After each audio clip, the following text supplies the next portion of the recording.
Hello friends. नमस्कार। आप सभी को नमस्कार। सभी का वेलकम इस क्लास में। You all are welcome to this class.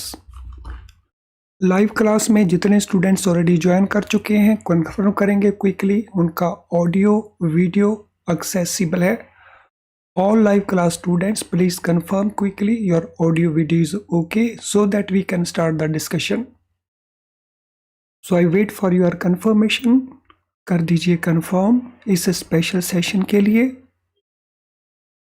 तो चलिए शुरू करते हैं डिस्कशन इन क्वेश्चंस के ऊपर।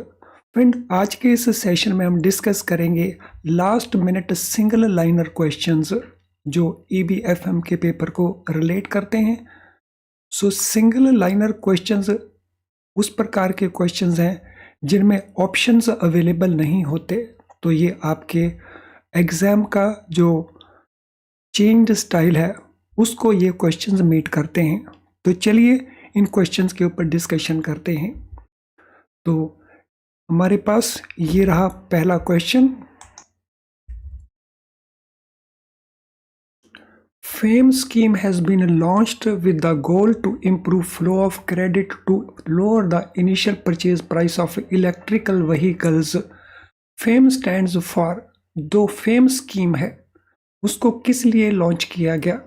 तो गोल है कि जो फ्लो ऑफ क्रेडिट है इस सेक्टर को, किस सेक्टर को? इलेक्ट्रिकल व्हीकल सेक्टर को। तो उसकी इनिशियल परचेज प्राइस को रिड्यूस करने के लिए इस स्कीम को इंट्रोड्यूस किया गया। यहाँ पे फेम का फुल फॉर्म क्या होता है वो हमने बताना है। सो what is full form of fame? तो कोशिश करिए बताएं फेम का फुल फॉर्म क्या होता है। What is full form of fame? तो याद रहे इसमें आपको ऑप्शंस अवेलेबल नहीं होंगी। तो ये इस प्रकार के स्टाइल वाले क्वेश्चंस हैं। तो what is full form of fame? Fame का फुल फॉर्म क्या है? सो what is full form of fame? कोशिश करें फुल फॉर्म क्या है। चलिए मैं आंसर आपको बता देता हूं फेम का फुल फॉर्म क्या है।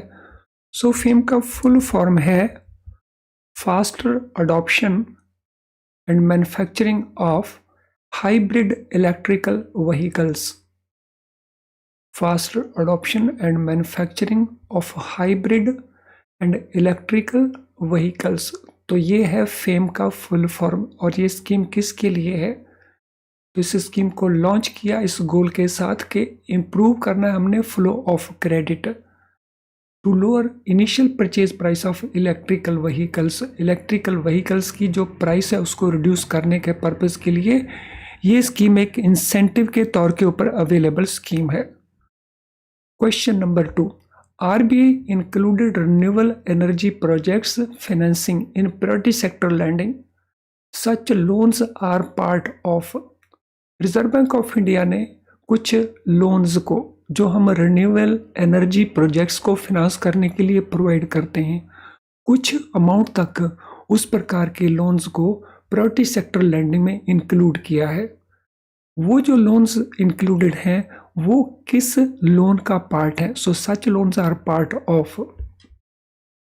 तो रिकॉल करिए ये कौन से सेक्टर के लोन्स हैं जिन्हें प्रायोरिटी सेक्टर लैंडिंग में एक पर्टिकुलर अमाउंट तक इंक्लूड किया जाएगा। So which is that sub sector? तो कौन सा सेक्टर उनको कहा जाएगा? वो रिन्यूएबल एनर्जी प्रोजेक्ट्स के लोन्स हैं। फ्रेंड्स, उनको हम कहते हैं green lending. So green lending में आ जाएंगे हमारे रिन्यूएबल एनर्जी के प्रोजेक्ट्स जिन्हें हम प्रायोरिटी सेक्टर लैंडिंग में भी इंक्लूड करते हैं। Green bonds are issued to finance new green initiatives. हाँ, क्वेश्चन नंबर 2 में मैं एक बात और बताना चाहूँगा। रिन्यूएबल एनर्जी के लिए प्रोजेक्ट्स के लिए अप टू 30 करोड़ और घरों में जो लोग रिन्यूएबल एनर्जी का अरेंजमेंट करना चाहते हैं तो 10 लाख रुपीस तक के लोन उनको इंक्लूडेड है। तो उसको हम ग्रीन लैंडिंग में इंक्लूड करते हैं। Green bonds are issued to finance new green initiatives. These include efforts to combat air pollution, changes to demography, climate alteration, extension of species and depletion of natural resources. तो जो green bonds हैं उनको किस लिए issue किया जाता है, किस चीज़ को फाइनेंस करने के लिए इशू किया जाता है, तो ये यहाँ पे हमारा क्वेश्चन है। तो आपको 4 ऑप्शन दिए गए हैं। पहला, efforts to combat air pollution. Second, changes to demography. तीसरा, क्लाइमेट ऑल्ट्रेशन। चौथा, extinction of species and depletion of natural resources. तो देखिए इसमें कौन सा हमारा ऑप्शन आंसर्स बनते हैं। सो क्वेश्चन नंबर 3 के लिए व्हाट आर द ऑप्शंस, तो बताएंगे आप ऑप्शंस क्या क्या बनती हैं।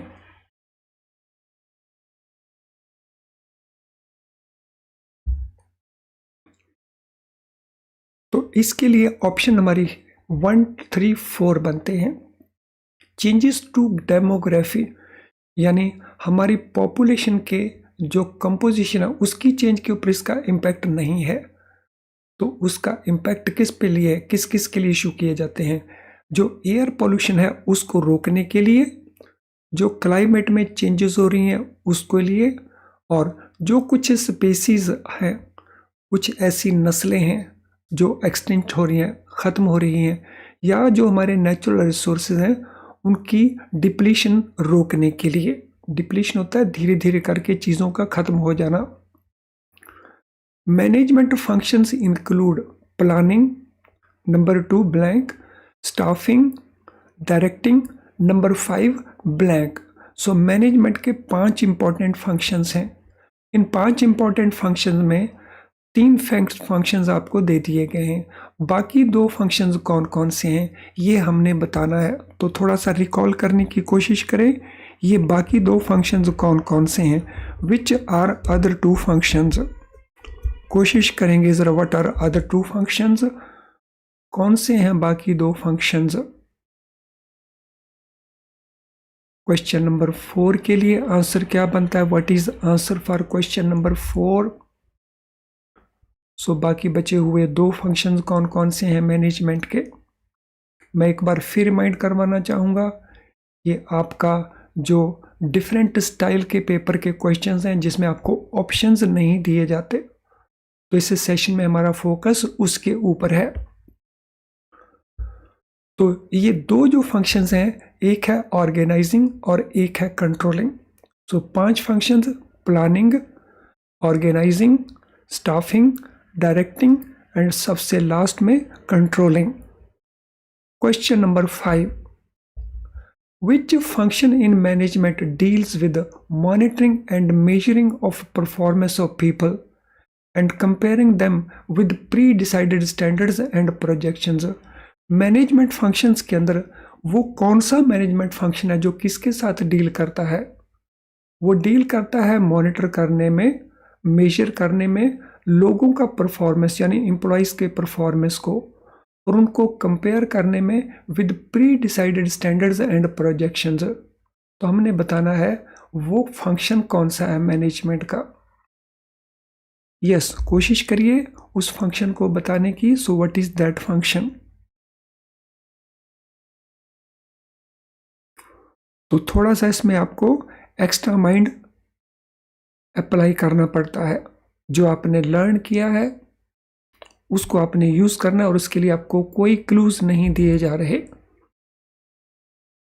तो कौन सा मैनेजमेंट का वो फंक्शन है जो इस पार्ट के साथ डील करता है।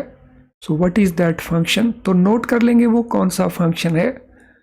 फ्रेंड्स, वो फंक्शन है द कंट्रोल फंक्शन, जो सबसे लास्ट में हमने नोट किया था लास्ट क्वेश्चन में। So control function monitoring and measurement of performance of people, और उसको कंपेयर करना प्री डिसाइडेड स्टैंडर्ड्स के साथ, तो उसके साथ ये डील करता है। Let us now go to question number 6। A procedure which involves management and employees working together to jointly establish, record and then monitor the goals for a particular period of time।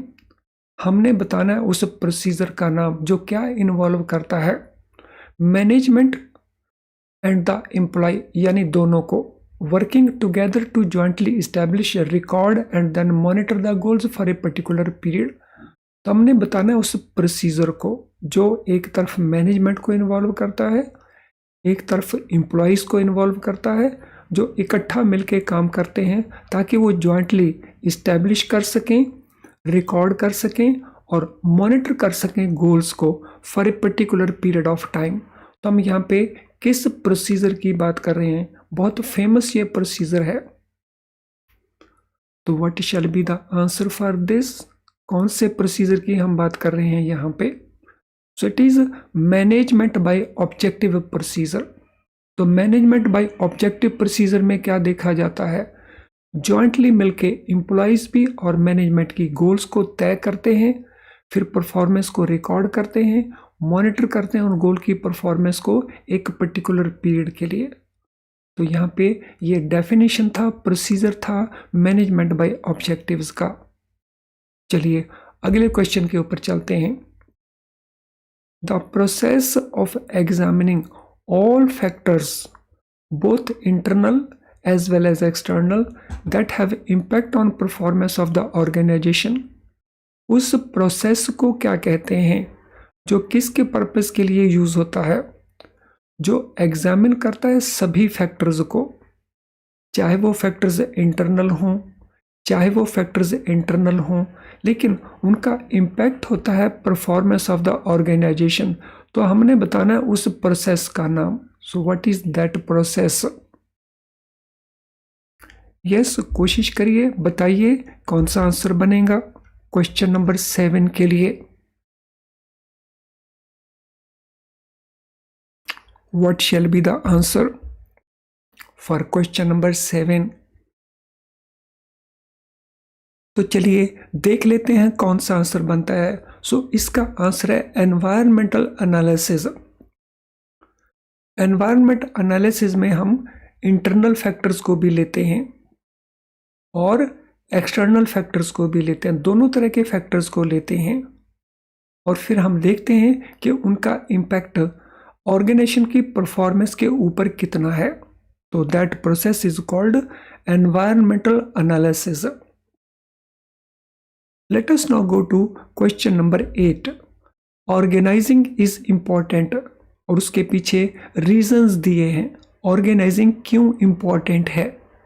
तो ये important है because efficiency in administration के लिए, resource optimisation के लिए, promoting effective communication के लिए and ensuring that organisation earns high profits.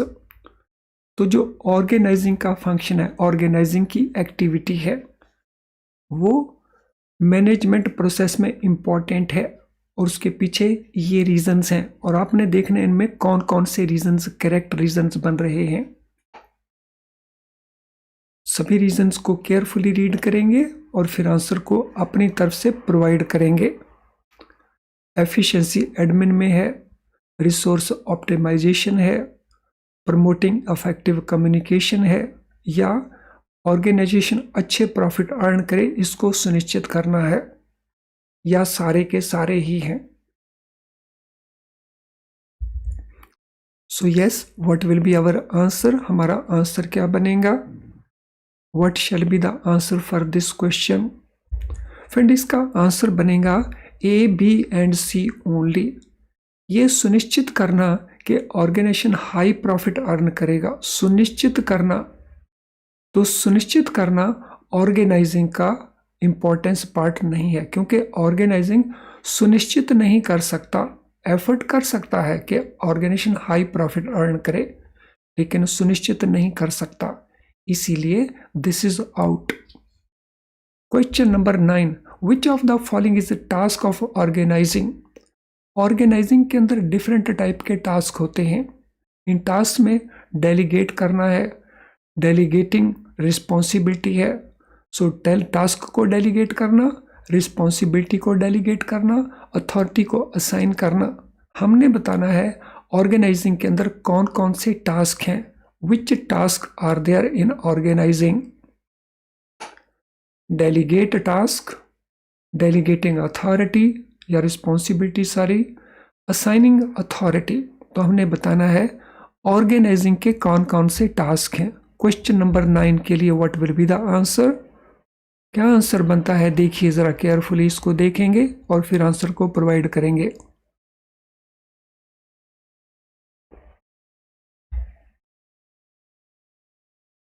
So what is the answer? So इसका आंसर हमारा बनेगा क्वेश्चन नंबर 9 के लिए ऑल दी अबव। ये तीनों ही ऑर्गेनाइजिंग के टास्क हैं, यानी काम देना, delegate the task, then delegate the responsibility, उसकी परफॉर्मेंस के लिए जिम्मेदार बनाना, एंड असाइनिंग अथॉरिटी, उसको टास्क को कंप्लीट करने के लिए अथॉरिटी प्रोवाइड करना। बिकॉज अथॉरिटी एंड रिस्पॉन्सिबिलिटी ये दोनों साथ साथ चलते हैं, और ये किन के लिए दिए जाते हैं? किसी टास्क को कंप्लीट करने के लिए। इसीलिए इसमें ये तीनों ही टास्क इंक्लूड हो जाएंगे।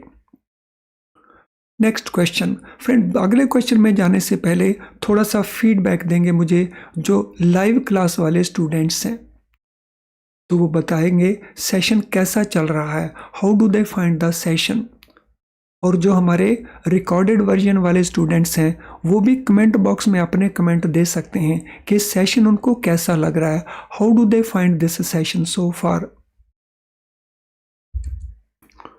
तो दे दीजिए थोड़ा सा फीडबैक, कमेंट बॉक्स के अंदर दे देंगे सारे students, all students, whether they are live in the live class और they are watching the recorded version. तो थोड़ा सा फीडबैक दे देंगे, थोड़ा सा सजेशन दे देंगे अगर इसमें किसी प्रकार की हमने कोई चेंज करनी है। लेकिन ध्यान रहे हमारा फोकस है वो क्वेश्चंस जो बगैर ऑप्शन के आपको प्रोवाइड किए जाते हैं, मेनली हम उसमें वो क्वेश्चंस को करेंगे। Question number 10, in the context of management the method by which authority such as managers formulate objectives and instructions which are subsequently carried out by employees and other workers are called।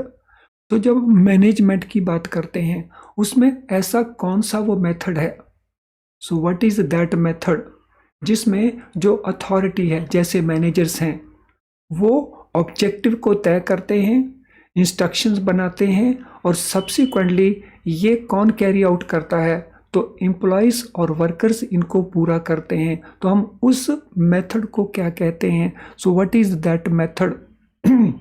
इससे पहले एक method हमने और discuss किया था जिसमें objectives मिल के तय किए जाते हैं। तो यहाँ पे ऑब्जेक्टिव्स को अथॉरिटीज दैट इज मैनेजर्स तय करते हैं। तो इसको हम कौन सा मेथड कहते हैं मैनेजमेंट के अंदर?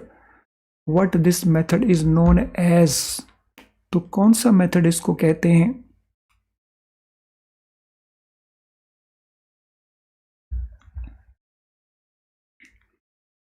तो चलिए नोट कर लेते हैं हम इसको कौन सा मेथड कहते हैं।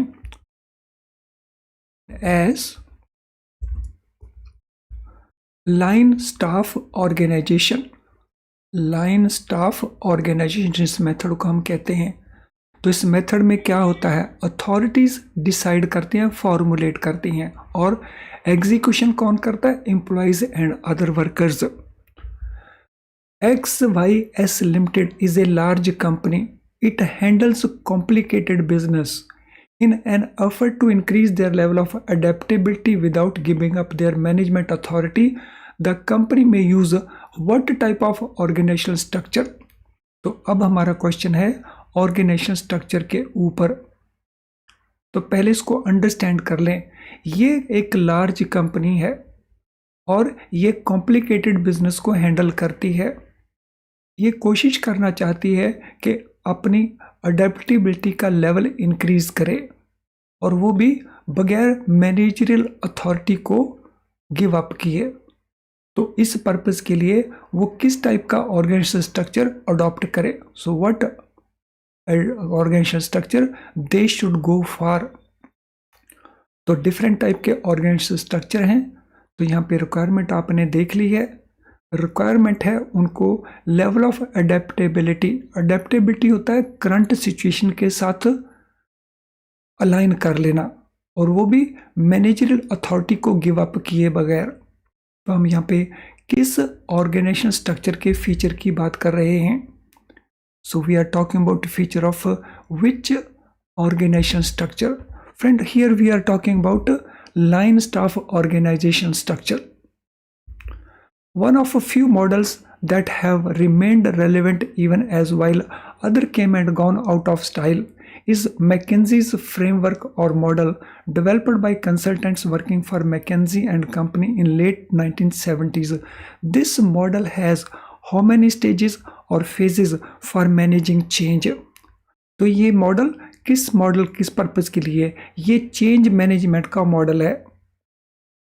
चेंज मैनेजमेंट के मॉडल में ये मैकिन्से फ्रेमवर्क और मॉडल है जिसको कंसल्टेंट्स ने डेवलप किया था लेट 1970 में। तो हमने बताना है इस मॉडल की स्टेजेस कितनी हैं। तो how many stages are there in this model? तो इसकी स्टेजेस कितनी हैं? तो ये आंसर हमने बताना है क्वेश्चन नंबर 12 के लिए।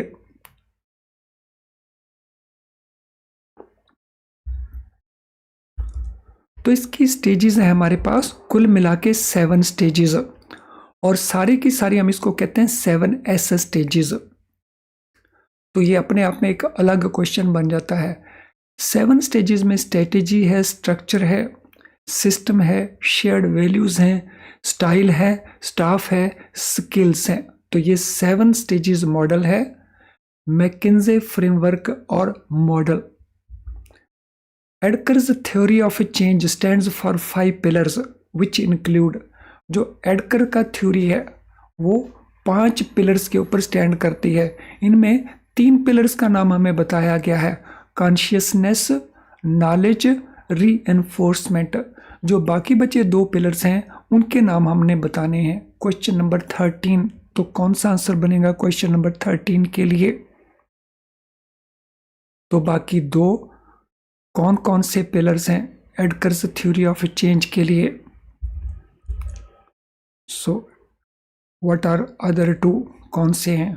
तो इसमें जैसे हमारे पास ये तो आ चुके हैं, जैसे आर है रीइंफोर्समेंट के लिए, के हमारे पास नॉलेज के लिए है, कुछ कॉन्शियसनेस के लिए है।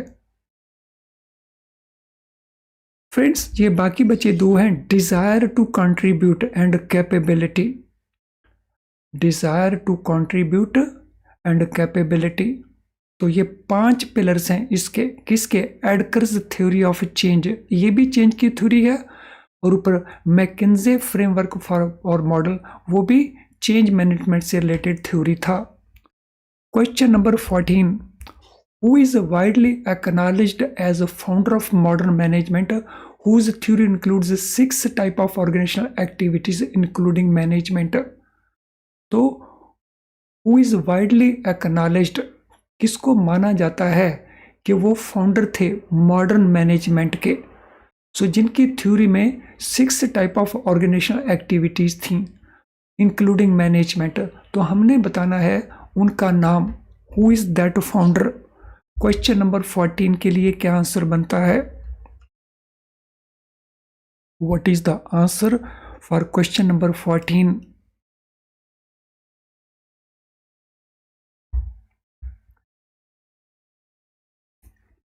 who is widely acknowledged founder of modern management।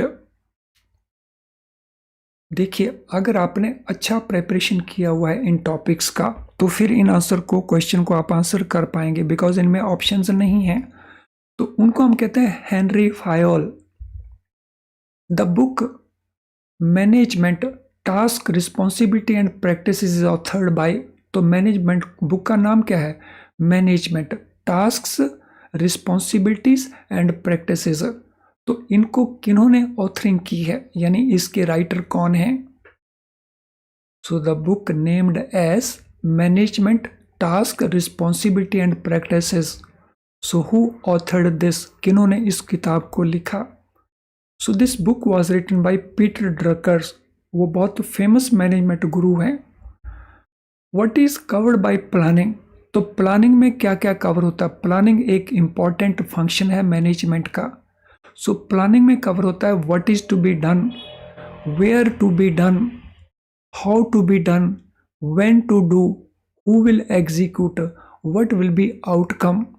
तो प्लानिंग कि ये डिफरेंट आपको एक्टिविटीज़ बताई गई हैं। सो इनमें से किसको कवर किया जाता है प्लानिंग के अंदर? So what is covered by planning? तो ये एक्टिविटीज़ में किस किस को कवर किया जाता है प्लानिंग के अंदर?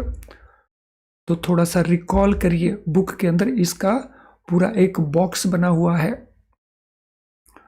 What to be done, where to be done, how to be done. तो यहाँ पे बन गया करना क्या है, प्लेस बन गया where to be done, how to be done procedure बन गया, व्हेन टू डू टाइम बन गया, हु विल एग्जीक्यूट रिस्पॉन्सिबिलिटी किसकी बन गई, what will be the outcome. तो ये डिफरेंट एक्टिविटीज़ हैं। तो हमने बतानी है कौन सी एक्टिविटीज़ इसमें आती हैं। फ्रेंड्स, इसमें सारी एक्टिविटीज़ नहीं आती। So what will be outcome, outcome क्या रहेगा, विल बी आउटकम। तो ये तो टाइम बताएगा जब कंप्लीट हुआ उस टास्क को, तो उसका अल्टीमेट आउटकम क्या। आउटकम प्लान तो किया जा सकता है, लेकिन आउटकम क्या होगा ये नहीं बताया जा सकता। तो प्लानिंग के अंदर तो बाकी किए जा सकते हैं, क्या करना है, कहाँ करना है, किसको करना है, कैसे करना है, और कौन उसके लिए रिस्पॉन्सिबिलिटी होगी किसकी। Question number 17, A smart goal is carefully planned, clear, trackable objective। Smart जो एक्रोनाइम है तो ये किसके लिए स्टैंड करता है? S for specific, M for measurable, A हमने बताना है, R for realistic, timely, T for timely. तो यहाँ पे C किसके लिए स्टैंड करता है, यानी A किसके लिए स्टैंड करता है, that is what we have to tell. Smart goal में ए किसके लिए स्टैंड करता है, ये जानकारी हमने प्रोवाइड करनी है क्वेश्चन नंबर 17 के लिए।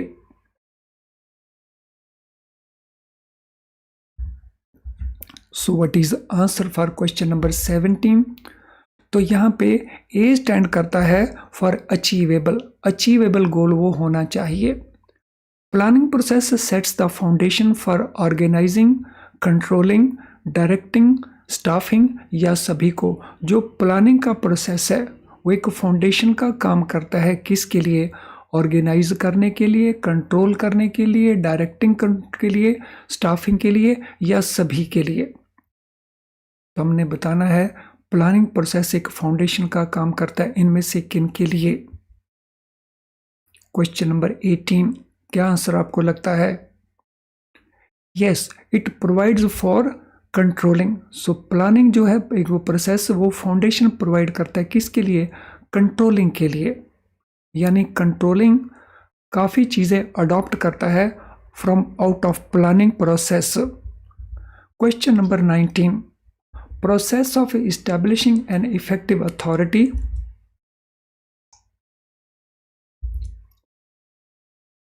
Relationship between selected task, individuals and workplace to group work together in an efficient manner, as well as process of separating work into sections and departments।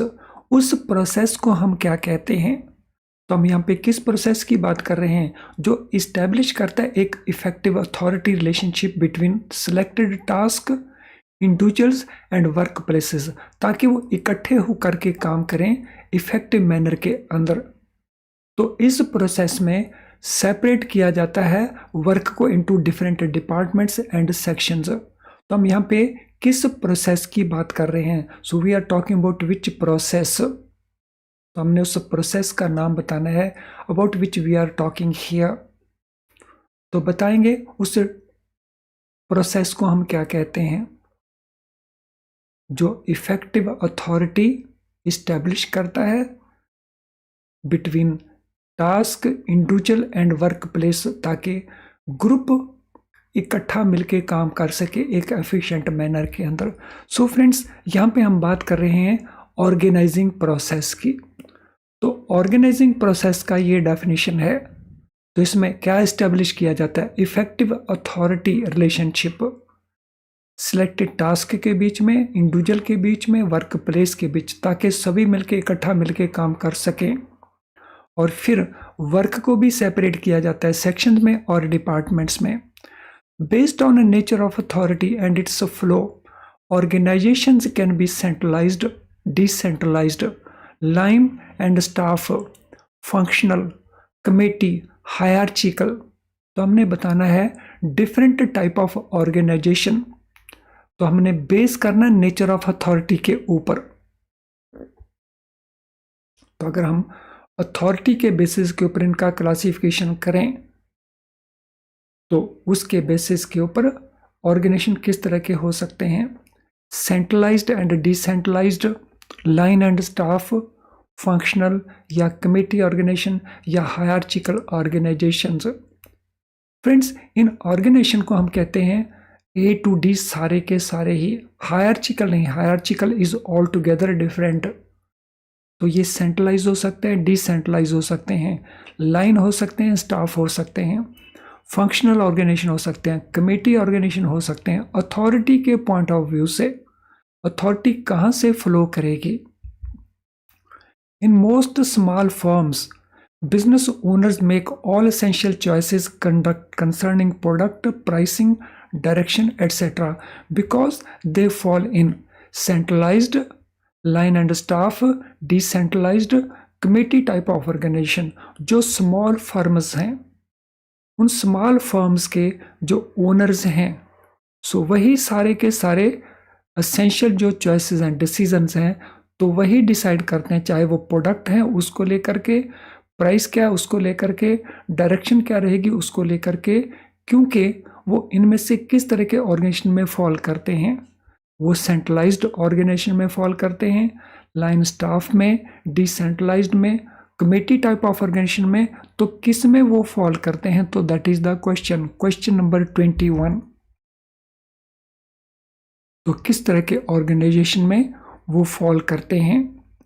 So they fall in centralized organization, जहां हर चीज एक ही individual ने करनी है, यानी सारी authority, सारी रिस्पॉन्सिबिलिटी एक ही इंडिविजुअल में, उसका जो ओनर है तो उन ओनर्स में ही सारी रिस्पॉन्सिबिलिटी एंड अथॉरिटी वेस्टेड है।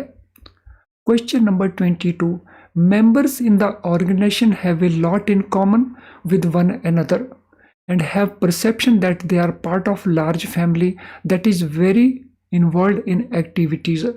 तो ये इनमें से किसका फीचर है? क्लैन कल्चर का, अधोक्रेसी कल्चर का, या मार्केट कल्चर का?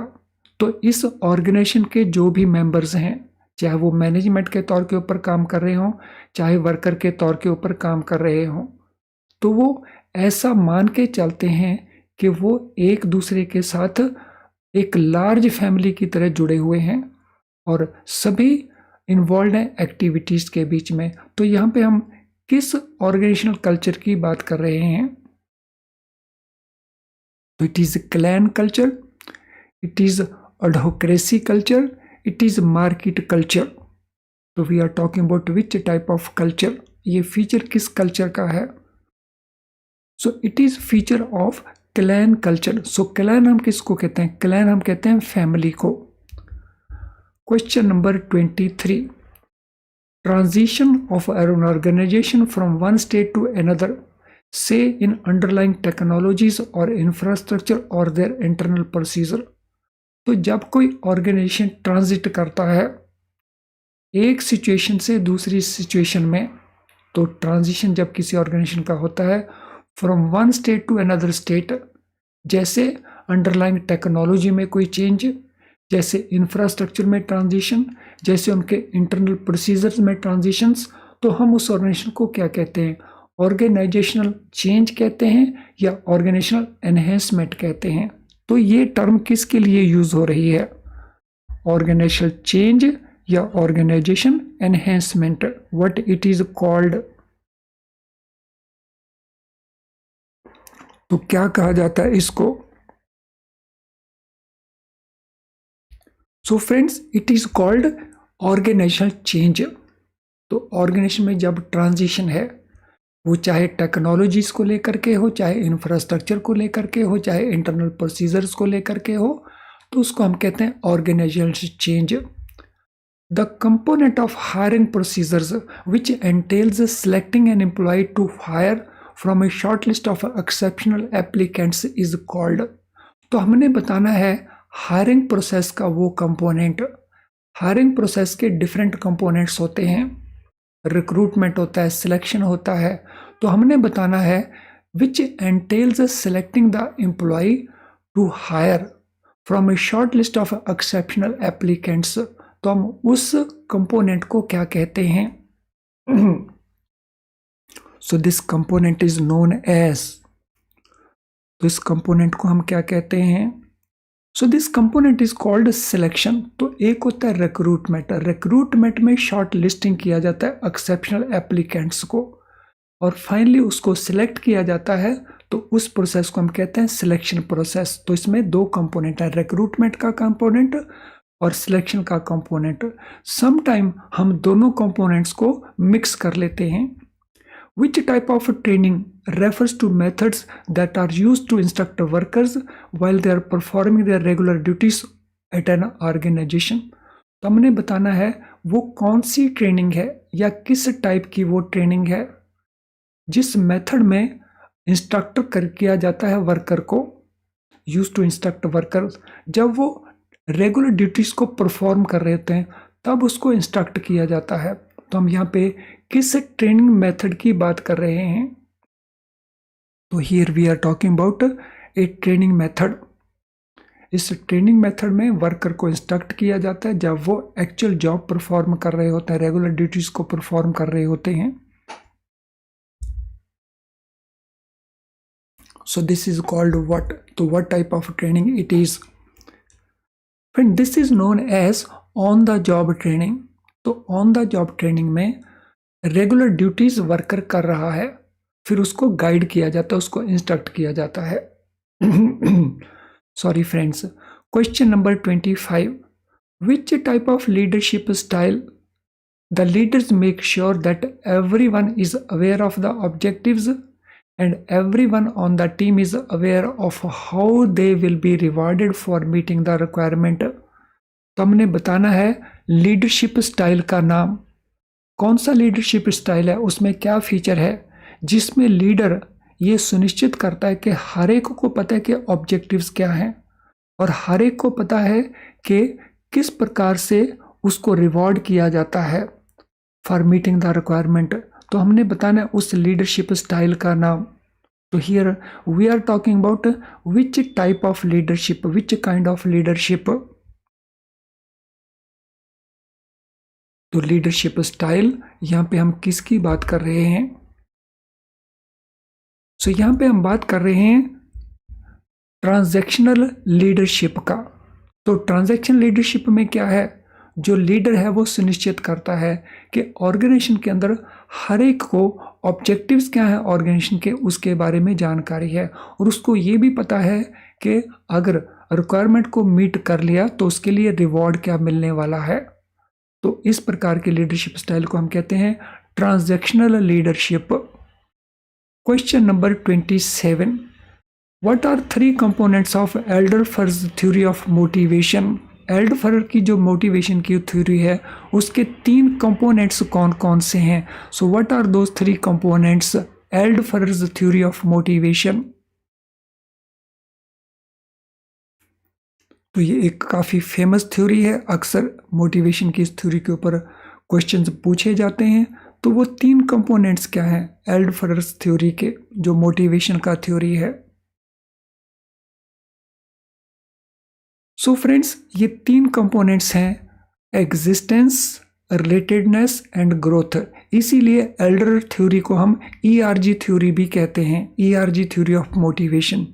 E stands for existence, R stands for relatedness and G stands for growth. तो ये 3 डिफरेंट फैक्टर्स हैं जिसके बेसिस के ऊपर लोग मोटिवेट होते हैं। तो these are 3 components of this theory. Friend, जितने भी क्वेश्चन हम पिकअप करके यहाँ पे डिस्कस कर रहे हैं ये सारे के सारे ही बहुत बहुत इम्पॉर्टेंट पॉइंट्स हैं आपके इस एग्जाम के अंदर। तो चलिए अब अगले क्वेश्चन के ऊपर चलते हैं। The maximum amount of capital which company can have which is stated in memorandum of association is called. किसी भी कंपनी के मेमोरेंडम ऑफ एसोसिएशन में जो मैक्सिमम अमाउंट ऑफ कैपिटल लिखा होता है जो कंपनी रेज कर सकती है उस लेवल तक, तो उसको हम क्या कहते हैं, उस कैपिटल को। तो कैपिटल हमें पता है डिफरेंट टाइप से उसको क्लासीफाई किया जाता है। तो यहाँ पे हम किस कैपिटल की बात कर रहे हैं? So we are talking about which capital. Question number 28।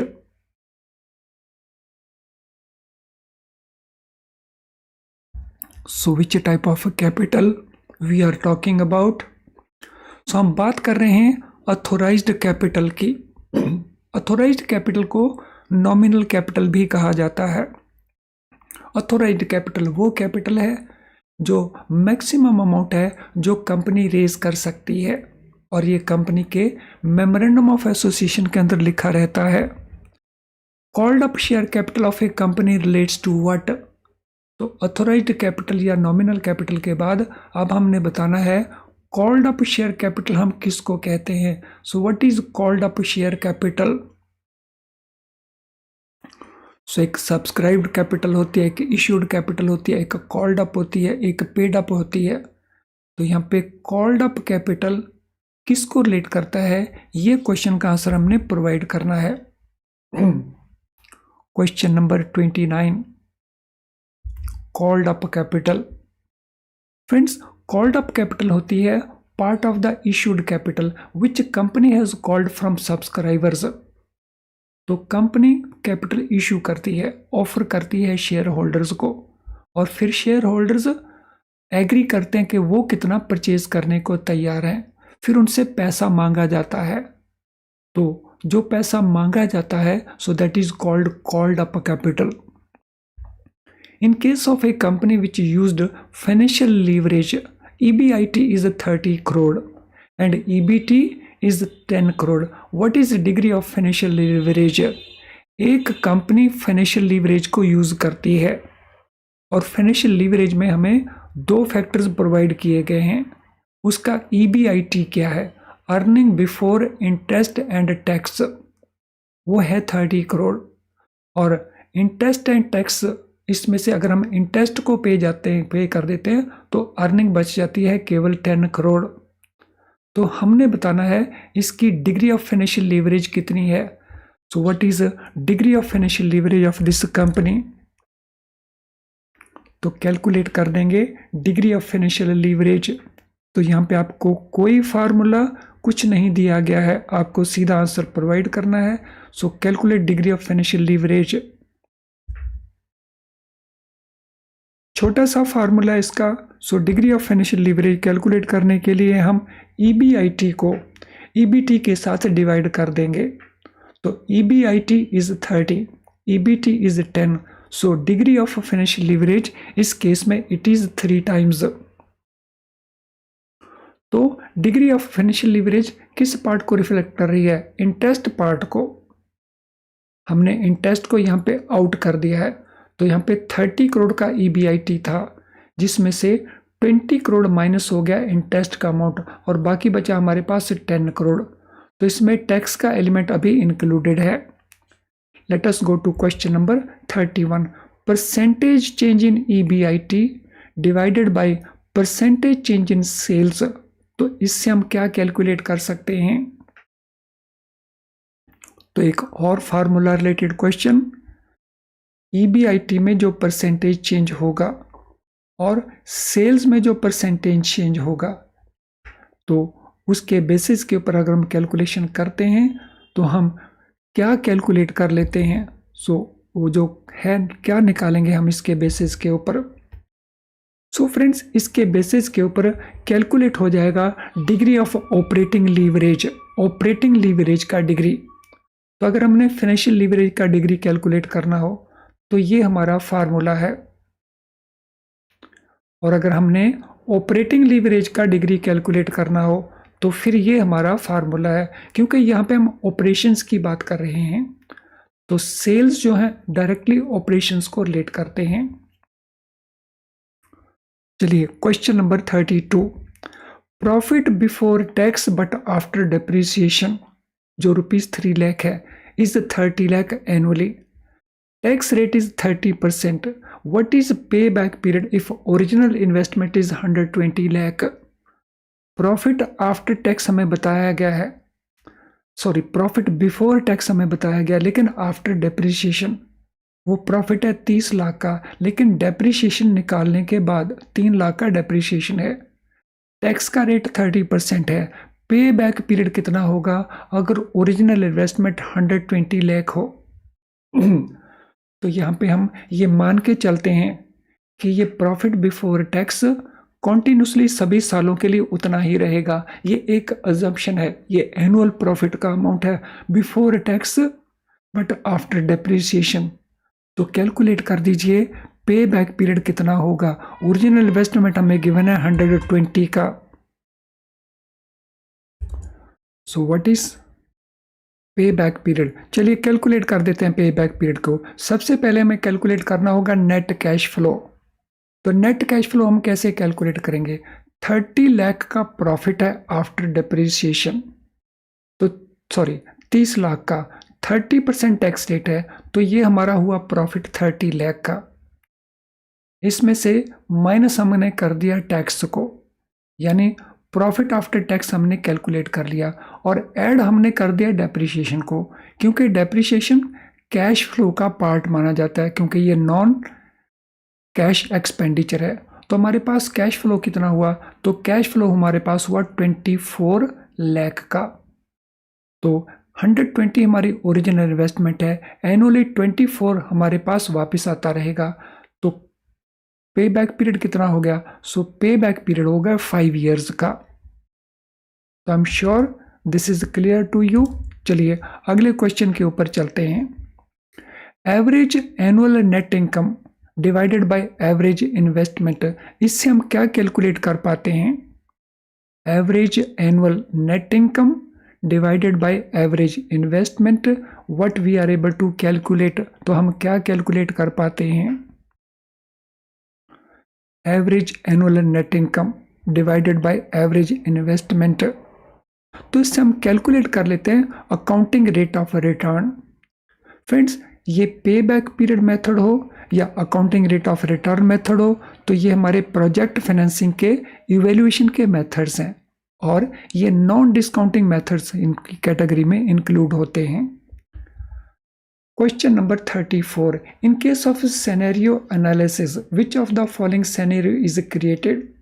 अगर हम मेथड यूज करते हैं scenario analysis for the purpose of estimation, तो इनमें से कौन कौन से सिनेरियो क्रिएट होते हैं? Expected scenario, pessimistic scenario, optimistic scenario या पॉजिटिव सिनेरियो, कौन कौन से सिनेरियोस क्रिएट किए जाते हैं? तो ये आंसर हमने प्रोवाइड करना है in case of scenario analysis. So what shall be our answer? Scenario analysis के अंदर हम किन किन सिनेरियोज को क्रिएट करते हैं? Which scenarios are created?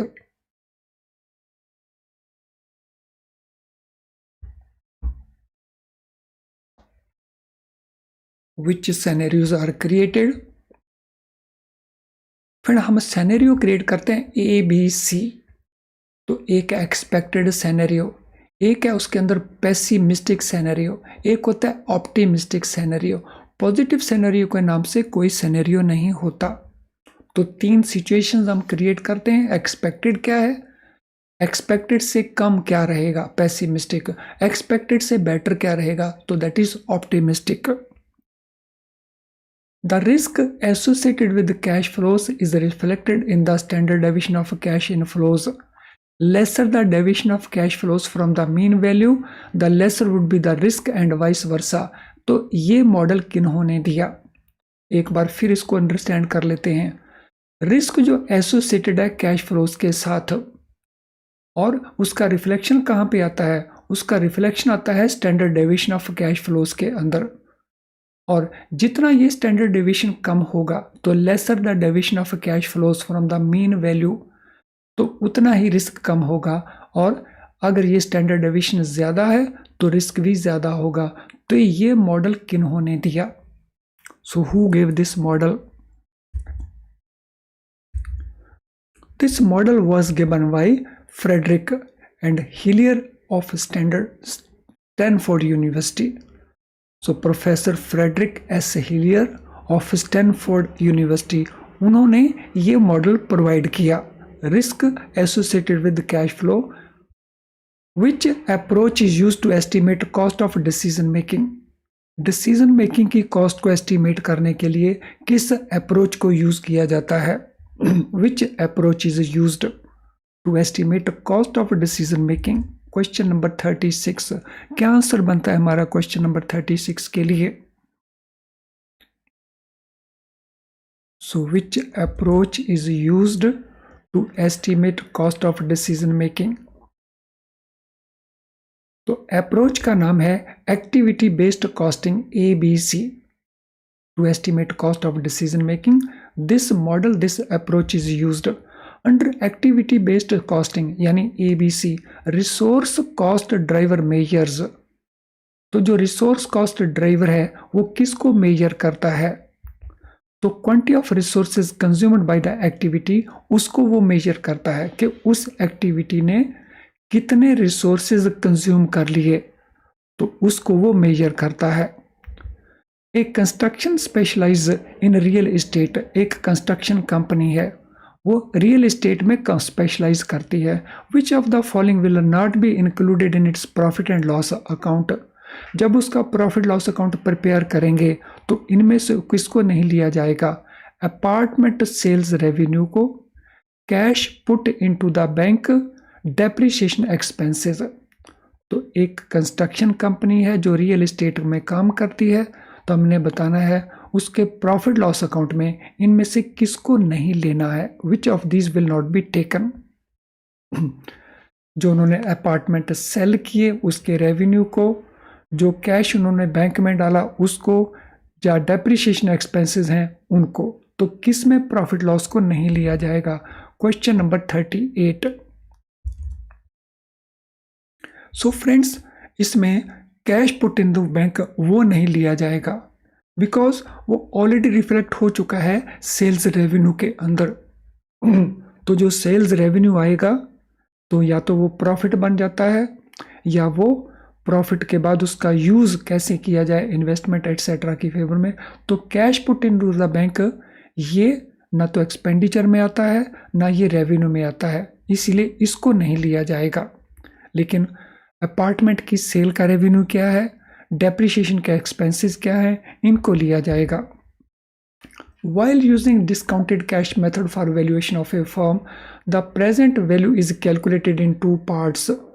Present value of cash flow during explicit period plus second part कौन सा है? तो जब हम डिस्काउंटेड कैश फ्लो मेथड को यूज करते हैं किसी भी फर्म को वैल्यूएशन पर्पस के लिए, तो जो प्रेजेंट वैल्यू का कैलकुलेशन है वो दो पार्ट्स में होता है। पहला पार्ट हमें बताया गया है वो कौन सा है?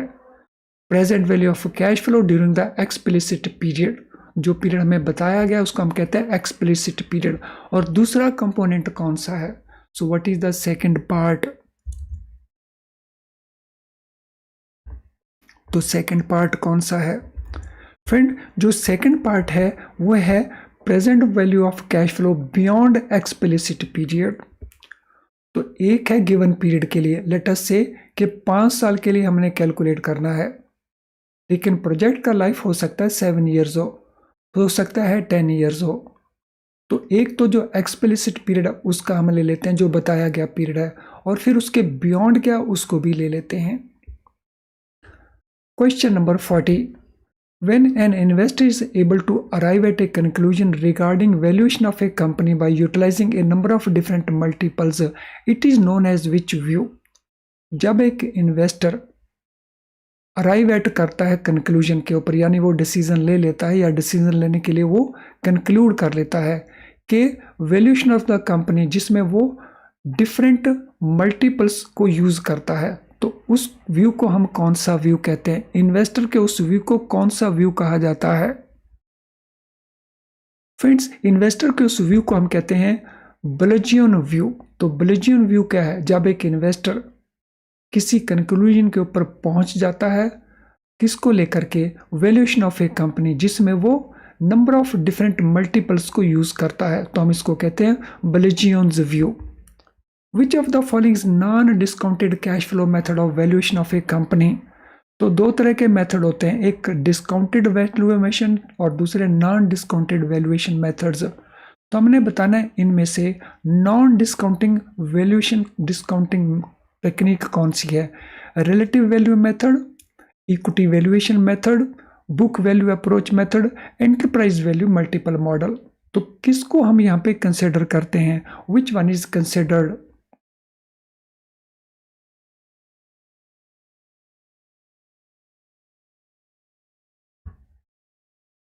तो question number 4, which one is considered here.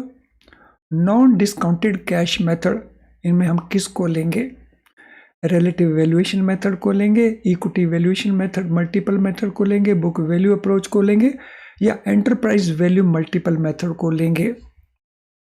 Friend, इसके अंदर कोई भी नॉन डिस्काउंटिंग टेक्निक नहीं है, ये सारी की सारी डिस्काउंटिंग टेक्निक्स हैं, यानी इनमें टाइम वैल्यू ऑफ मनी को कंसिडर किया जाता है।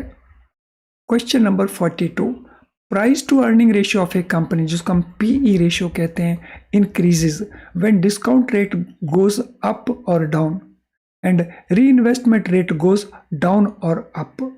तो हमने यहाँ पे दो चॉइसेस करनी है, जो डिस्काउंट रेट है वो अप जाता है या डाउन, और जो इन्वेस्टमेंट रेट है वो डाउन जाता है या अप। तो हमने बताना है कि पीई रेशियो इंक्रीज कब करेगी। तो किसी भी कंपनी की प्राइस अर्निंग रेशियो को इंक्रीज करते हुए देखने के लिए जो डिस्काउंट रेट है वो अप जाएगा या डाउन जाएगा, और जो री इन्वेस्टमेंट रेट है वो अप जाएगा या डाउन जाएगा। तो ये चॉइस हमने दोनों के बीच में करना है।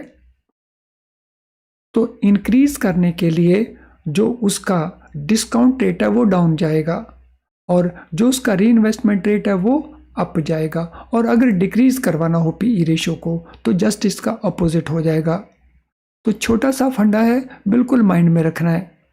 Question number 43, valuation of trademarks, copyrights, licences, it can be done by way of. अगर हमने ट्रेडमार्क्स का वैल्यूएशन करना हो, कॉपीराइट्स का वैल्यूएशन करना हो, लाइसेंसेस का वैल्यूएशन करना हो, तो उसके लिए हम कैसे करेंगे, बाय वे ऑफ व्हाट। यानी हमने यहाँ पे वर्चुअली मेथड बताना है। So this will be done by way of discounted cash flow.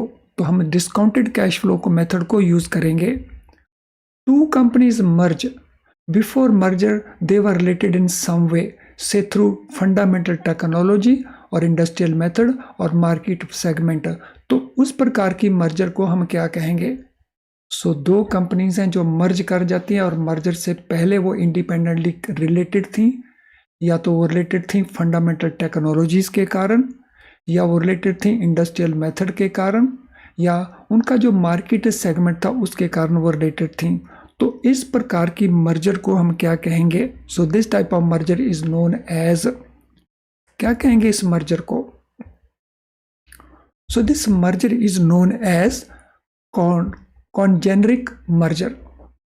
तो कॉन्जेनरिक मर्जर का ये फीचर है, मर्जर से पहले ये दोनों कंपनीज रिलेटेड थी, या तो टेक्नोलॉजीज के कारण, या इंडस्ट्रियल मेथड्स के कारण, या मार्केट सेगमेंट के कारण।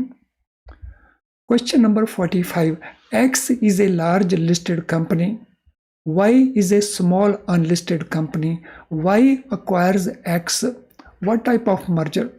X एक बड़ी कंपनी है और Y एक स्मॉल अनलिस्टेड कंपनी भी है। इसमें Y X को टेक ओवर कर लेती है, तो इट अक्वायर्स X। तो हमने बताना है ये किस टाइप की मर्जर में फॉल करेगा। So it is what type of merger. So इस तरह की मर्जर को हम क्या कहेंगे। So this type of merger is called reverse merger. जब छोटी कंपनी बड़ी कंपनी को टेक ओवर कर लेती है तो that is called reverse merger. Owner of a warrant can for a limited time and at predetermined cost purchase an agreed upon number of equity or preference or bonds in a company at a predetermined price। Owner of a warrant, warrant क्या होता है। Warrant होता है एक right to purchase, right to convert. एक limited time के लिए right available है और वो प्री डिटर्मिन्ड कॉस्ट के ऊपर, ताकि agreed upon number of purchase किए जा सकें, इक्विटी शेयर परचेज किए जा सकें, प्रेफरेंस शेयर्स परचेज किए जा सकें या बॉन्ड्स परचेज कर सकें। तो परचेज करने का ये ऑप्शन किन में है? इक्विटी शेयर्स में है, प्रेफरेंस शेयर्स में है या बॉन्ड्स में है? तो प्री डिटरमिन्ड कॉस्ट के ऊपर, प्री डिटरमिन्ड प्राइस के ऊपर, और ये एक लिमिटेड टाइम ऑफर रहता है जिसको हम वारंट कहते हैं। तो वारंट में किसको परचेज किया जाता है? सो वारंट में परचेज होता है इक्विटी शेयर्स। तो इक्विटी शेयर्स को परचेज करने का ये राइट अवेलेबल होता है। एक convertible bond which is denominated in a foreign currency is a sub type of convertible debenture which is issued outside India and denominated in US dollars। तो इसको हम क्या कहते हैं? ये एक कन्वर्टिबल बॉन्ड है, इसे फॉरेन करेंसी में डिनोमिनेट किया गया है, ये सब टाइप है कन्वर्टिबल डिबेंचर्स का, इसको आउटसाइड इंडिया इशू किया जाता है और जिस करेंसी में इसको डिनोमिनेट किया जाता है वो US डॉलर है। तो ये सारे के सारे फीचर्स किस कन्वर्टिबल बॉन्ड के हैं? तो इसको हम क्या कहते हैं? Friend, this is known as FCCB, foreign currency convertible bond. तो ये कहलाता है foreign currency convertible bond. So before we go to next question, this is important information for you. Friends, क्या आप अपना प्रेपरेशन IIBF की बुक्स को use करके करते हैं? अगर ऐसा है तो आपके सामने कुछ इस प्रकार के इश्यूज हो सकते हैं। Number 1, difficult to understand. ये बुक्स को जैसे लिखा गया है, जो इसमें लिखा गया है उसको अंडरस्टैंड करने में आपको डिफिकल्टी आ रही हो सकती है। सेकेंडली, क्योंकि आपको डिफिकल्टी आ रही है so you have to spend more time, फिर आप भूल जाते हैं, फिर दोबारा से टाइम आपको स्पेंड करना पड़ता है। तो all this process becomes very time consuming for you. और तीसरी डिफिकल्टी, आप लॉट ऑफ प्रैक्टिस करना चाहते हैं क्वेश्चंस की, लेकिन बुक के अंदर आपको क्वेश्चन तो मिलते हैं लेकिन उतने नहीं मिलते जिससे आप अच्छी प्रैक्टिस कर पाएं। या आप केस स्टडीज़ की प्रैक्टिस करना चाहते हैं, केस स्टडीज़ आपको नहीं मिलती हैं तो बहुत थोड़ी कहीं कहीं पे मिलती हैं केस स्टडीज़। तो इन सभी का सॉल्यूशन कहाँ पे लाई करता है? फ्रेंड, इसके लिए आप यूज़ कर सकते हैं हमारे best quality very low priced video lessons. इन वीडियो लेसन्स में हम हर कॉन्सेप्ट को, जो रिलेटेड कॉन्सेप्ट है उनको इजी करके आपको समझाते हैं, जिससे आप बहुत क्विकली अंडरस्टैंड कर जाते हैं। तो जिससे आपके ये दोनों ही पहली प्रॉब्लम्स दे आर रिजॉल्व्ड। हमारा जो क्वेश्चन बैंक है उसमें आपको वैरायटी ऑफ क्वेश्चंस मिलेंगे और वो भी लार्ज नंबर्स के अंदर, इसीलिए आपकी अच्छी प्रैक्टिस हो जाती है। हमारी सॉल्व्ड केस स्टडीज़ जिनमें सॉल्यूशन भी आपको मिलते हैं, केस स्टडीज़ में आपकी अच्छी प्रैक्टिस करवा सकते हैं। आप CIB के अंदर अंडरस्टैंड करते होंगे कि केस स्टडी का एक इम्पॉर्टेंट रोल रहता है। ये सब कुछ अवेलेबल कहाँ पे है? So it is available in our app and you can also use it through our website. तो इसको यूज़ करें और बेनिफिट उठाएं। तो चलिए अब हम चलते हैं अगले क्वेश्चन के ऊपर। सो अगला क्वेश्चन हमारा है, to continue to be a startup the annual turnover is limited to. अगर किसी ऑर्गेनाइजेशन को स्टार्टअप है, अगर उसको स्टार्टअप बने रहना है तो उसकी एनुअल टर्नओवर का लिमिट कितना है? So this annual turnover limit is ₹100 crore। A slide presentation using either PowerPoint or keynote slides in the background which helps the entrepreneur to showcase its business and provide reasons for which an investor should invest into startup business is called। So जो भी startup business हैं, जब वो किसी investor के पास जाते हैं तो वो एक पावर पॉइंट प्रेजेंटेशन या की नोट स्लाइड्स प्रेजेंटेशन देते हैं जिसमें वो बताते हैं कि उनका बिजनेस क्या है और इन्वेस्टर को क्यों उस बिजनेस में इन्वेस्ट करना चाहिए। तो उस स्लाइड प्रेजेंटेशन को हम क्या कहते हैं? फ्रेंड्स, वो स्लाइड प्रेजेंटेशन कहलवाती है पिच प्रेजेंटेशन। और इस सेशन का last question, the life span of private equity fund is around. तो कोई भी प्राइवेट इक्विटी फंड जो है उसका लाइफ स्पैन तकरीबन कितने साल का रहता है? तो वो रहता है तकरीबन 10 ईयर्स का। तो it is around 10 years. Friend, आज के सेशन से रिलेटेड अगर आपका कोई भी क्वेश्चन हो तो कमेंट बॉक्स आपको अवेलेबल है, वहाँ पे आप अपने क्वेश्चन को टाइप कर सकते हैं, हम सूटेबली वहीं पे उसको आंसर करेंगे। अगर आपकी कोई जनरल क्वेरी है तो आप इस ईमेल आईडी के ऊपर हमें मेल कर सकते हैं। आज का सेशन अगर आपको यूज़फुल नहीं लगा तो डिसलाइक ज़रूर करके जाएं, लेकिन अगर वो यूज़फुल लगा है तो फिर लाइक करने में संकोच मत करें। Do not hesitate to like it, because आपका लाइक करना किसी भी सेशन को यूट्यूब को सजेस्ट करता है कि यूट्यूब अपने लेवल से उसको ज़्यादा से ज़्यादा लोगों को दिखाने की कोशिश करे। तो आपका लाइक सिर्फ लाइक नहीं है, so it is a suggestion for YouTube, जिसमें वो बहुत सारे और स्टूडेंट की हेल्प कर सकता है। आज के इस सेशन के लिंक को आप शेयर कर सकते हैं with your friends and colleagues, ताकि वो भी इसका बेनिफिट लें। हमारे चैनल को अगर आपने सब्सक्राइब किया लेकिन बेल आइकन पुश नहीं किया तो उसको ज़रूर पुश कर दें, सो दैट हमारे सारे नोटिफिकेशन आपको ऑन टाइम मिलते रहें और आप किसी भी क्लास को मिस ना करें। और चैनल अगर आपने सब्सक्राइब नहीं किया है तो सब्सक्राइब कर दें, वो भी बेल आइकन के साथ। तो चलिए अब इस सेशन को वाइंड अप करेंगे, लेकिन वाइंड अप करने से पहले एक बार फिर से मैं रिक्वेस्ट करूंगा, 1 घंटे से ज़्यादा समय तक अगर आपने पूरे सेशन को वॉच किया है तो लाइक करने में संकोच मत करें। Thank you friends and all the very best.